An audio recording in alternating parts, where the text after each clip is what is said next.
ఒక సింపుల్ బుట్ట blouse design చూపిస్తాను. దీనికైతే క్లాత్ ఫ్రేమ్ ఫిక్స్ చేసుకొని డిజైన్ డ్రా చేసుకోవాలి. వైట్ పెన్సిల్ యూజ్ చేసి వేస్తాను. ఇక్కడ ఫ్రీ హ్యాండ్తో వేసేసేయచ్చు డిజైన్.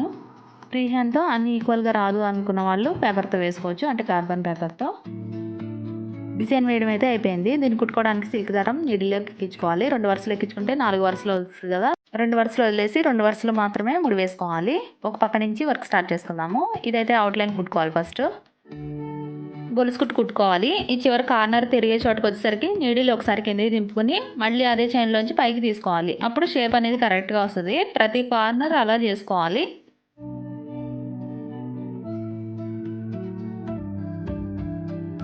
ఇదిగోండి, మళ్ళీ చివరికి వచ్చేసాం కదా, నీడిల్ ఒకసారి కిందకి దింపేసుకొని మళ్ళీ చివరి చైన్లోంచి పైకి తీసుకోవాలి. ఇక్కడ ల్యాగ్ అవుతుందని చెప్పేసి నేను ఎప్పుడు షార్ట్ వీడియోసే పెడతాను కదండి. అంటే ఎక్కువ లెంగ్త్ వీడియోస్ కాకుండా సింపుల్గా ఉంటాయి వీడియోస్ అన్నీ. చాలామంది టూ ఫాస్ట్ అని అంటున్నారు కాబట్టి కొంచెం స్లో చేయవలసి వచ్చింది ఇక్కడ.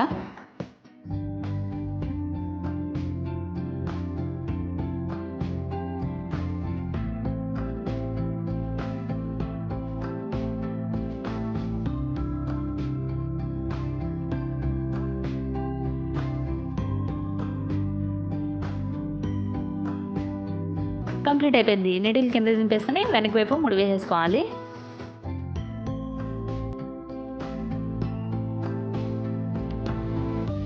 నెక్స్ట్ ఇంకొక దారం తీసుకోవాలి. ఇది కూడా 2 వరుసలే తీసుకోవాలండి. చివరి నుంచి ముడి వేసేసుకోవాలి. అంటే బ్లౌజ్ శారీ మ్యాచింగ్ని బట్టి కలర్స్ అనేవి తీసుకోవాలి, రెడ్ కలర్స్. ఇక ఇక్కడ వచ్చేసి లేజీ డైజీ స్టిచ్తో కుడుతున్నానండి. అంటే ఒక సింగిల్ చైన్ వేసుకోవాలన్నమాట. దీన్నే లేజీ డైజీ అంటారు.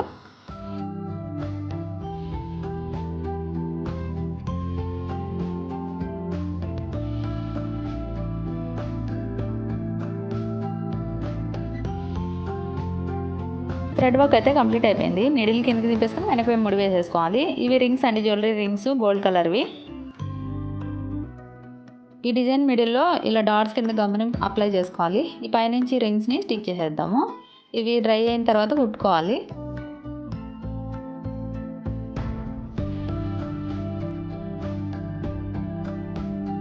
ఈ రింగ్స్ మధ్యలో థ్రెడ్ వర్క్ అయినా చేసుకోవచ్చు.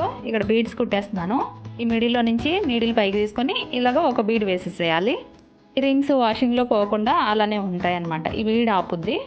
ఈ బీడ్స్ కుట్టుకోవడానికి నార్మల్ కాటన్ దారంతో కుట్టుకోవాలండి. అంటే టైలరింగ్ దారం ఉంటుంది కదా, దాంతో కుట్టుకోవాలి. అప్పుడు గట్టిగా ఉంటాయి, వాషింగ్లో పోకుండా ఉంటాయి. ఇలా మొత్తం కంప్లీట్ చేసుకున్న బుట్ట డిజైన్తో బ్లౌజ్ డిజైన్ ఎలా ఉందో ఇప్పుడు చూపిస్తాను. చూడండి ఎంత బాగుందో. చూస్తారా? తప్పకుండా మీరు ట్రై చేసి లైక్ చేసి కామెంట్ చేయండి. Thank you.